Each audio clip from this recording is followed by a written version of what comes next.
So she's asking us questions, but we're not supposed to answer her questions. We're supposed to. I mean, she doesn't want to. Her voice is going to be cut out, so we have to pick up whatever question she is. If she's asking you something that you want to repeat on, you might have to say, well, let's see, when did I start? Or when did I start? In other words, start with what her question, what represent her question, in other words, because she's going to cut her voice out. It's just like at home. She's telling me what to say already. I'm not allowed to talk at home. Not at home either, no. Not, no, not true. They don't understand. They're not married. They haven't gone through it. You have to be married, though, or you can never go to heaven. How long have you guys been married? We have been together since about 1960, but we weren't together as a couple until we were good friends for like 20 years. And we've been together since 70, no, not 70. Come on, help me on this. A little mixed About up 30 there a years. little bit, We think it's 30 years. We were first met each other in 1964, and we were friends for 10 years.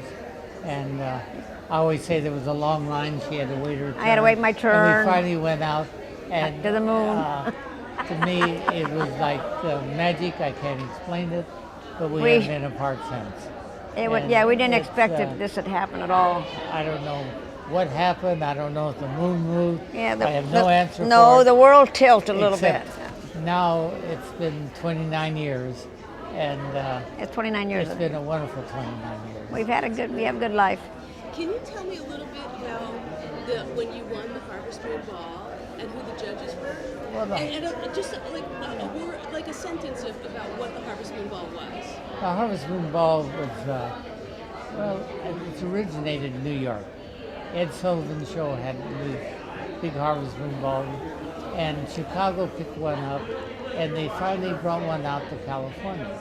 And they sold tickets. It was a charity deal through Examiner, and they had judges like Gene Kelly, Vera Ellen, Ann Miller, Sid Cerise, and Leroy Prince, a dance director, and Nancy Jean. And but you had to qualify to get to that point. So we had you had to win at different locations just to qualify. And we had the winner from Chicago and people that qualified at different areas. And they ran it in like heats. So you had to win a heat to keep graduating to the top. The final. So we honored a great dancer here, Hal Savoy, and he was in the last heat next to me. He was a great friend. I thought as much as him and the Chicago couple, there's any competition more or less to me.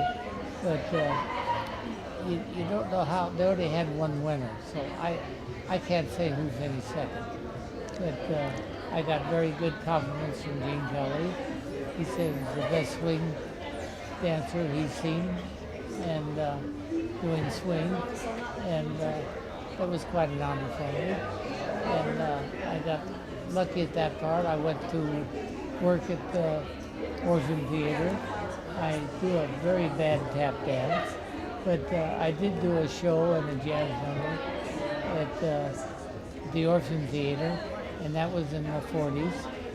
And it just started blooming. I thought that would be the end of it, but then I got jobs at the $1 Million. I got to work with Sammy Davis Jr. and Nat King Cole on stage, and in television, because I had a regular job, I couldn't get off that much for movies, but I did do one movie with Jerry Lewis and Dean Martin called Living It Up, and I'm the only one that has a brown vest, and I'm kind of one of the featured dancers on the end of it. And Nick Castle was the dance director at that time, so I had him fooled. He thought I could dance, so every time he did a show, he'd call me. I'd just go down and to hear about the show, and once they understand what you're looking for, so he did the Comedy Hour on TV with Bob Hope, and when I tried out, I got the job on there, and Eddie Tanner, I got the job on that. And let's get Annie in here a little bit, because we don't have much time, and I want to get you booked in. Can you talk a bit about being Lindy Hop dancers and the emergence of West Coast swing? Because I think of you guys as sort of like, We were a train wreck. Well, it really was because I like real smooth, soft sophistication, and this guy was hopping around. Well, I thought that would never work, but I did like him. He was a nice and a good friend. I would invite him actually to my tables because I would buy tables in advance, so I'd help the event out. And I always invited him to my table because he was just a gentleman.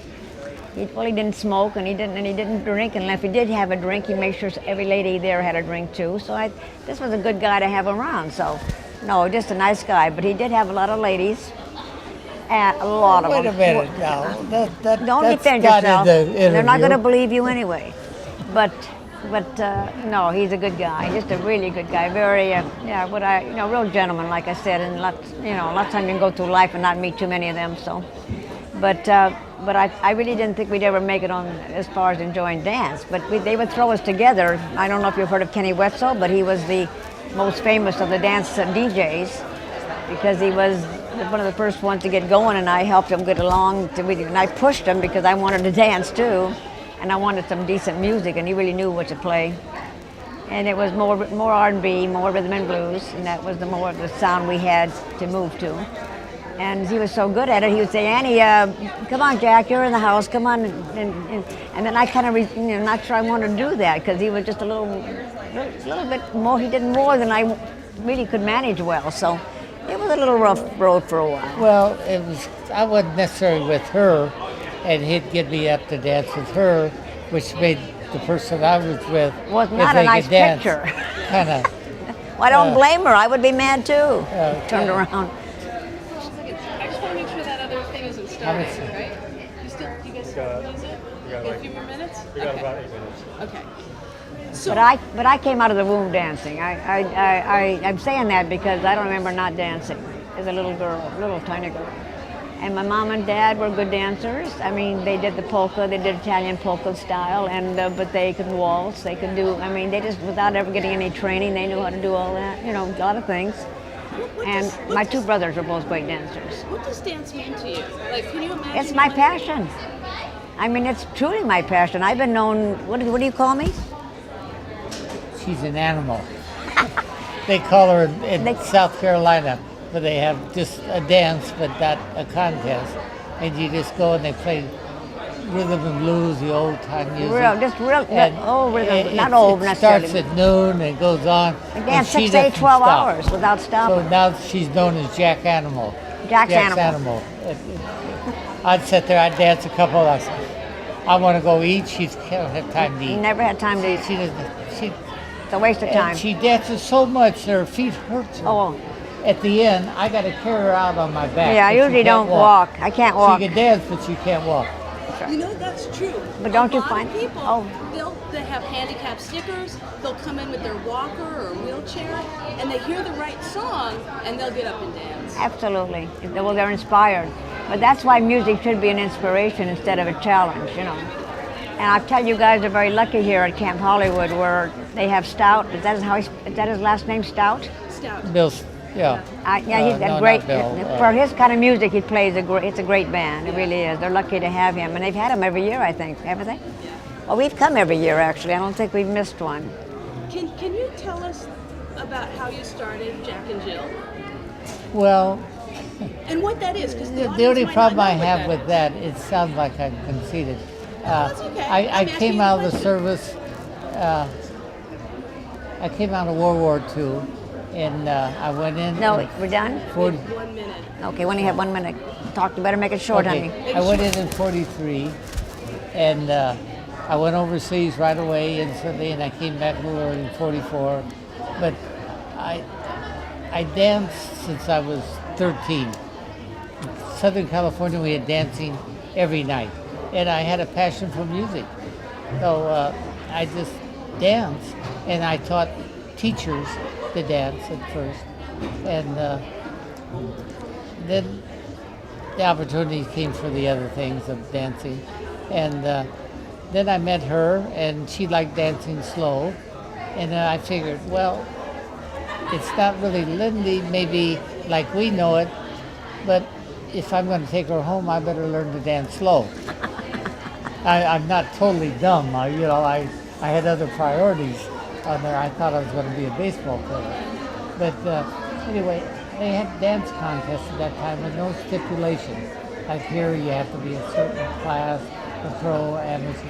It was just an open contest. And I studied jazz when I came out.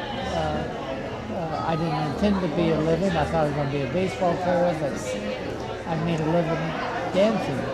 And so actually I dominated the contest. That's why I hate to talk about it.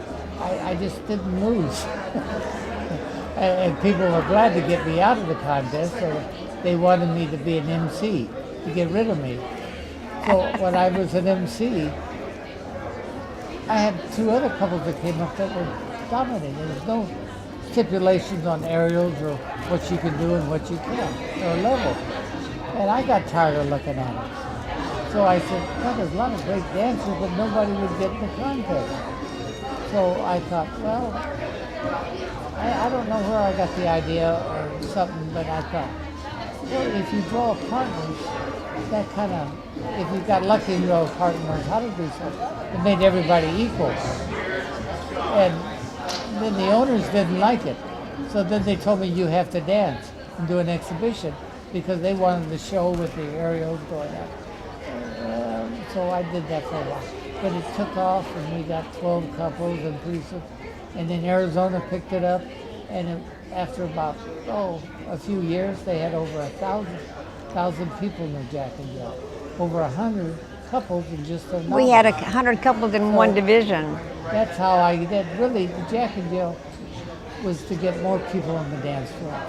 A lot of people say this is the reason. No, it was just to get people on the dance floor. To get more people dancing. So you'll hear a lot of concepts on it. I think we're going to have to get back in the room. I don't want you to miss that. We've got to get back in there. Maybe we can do this again another time.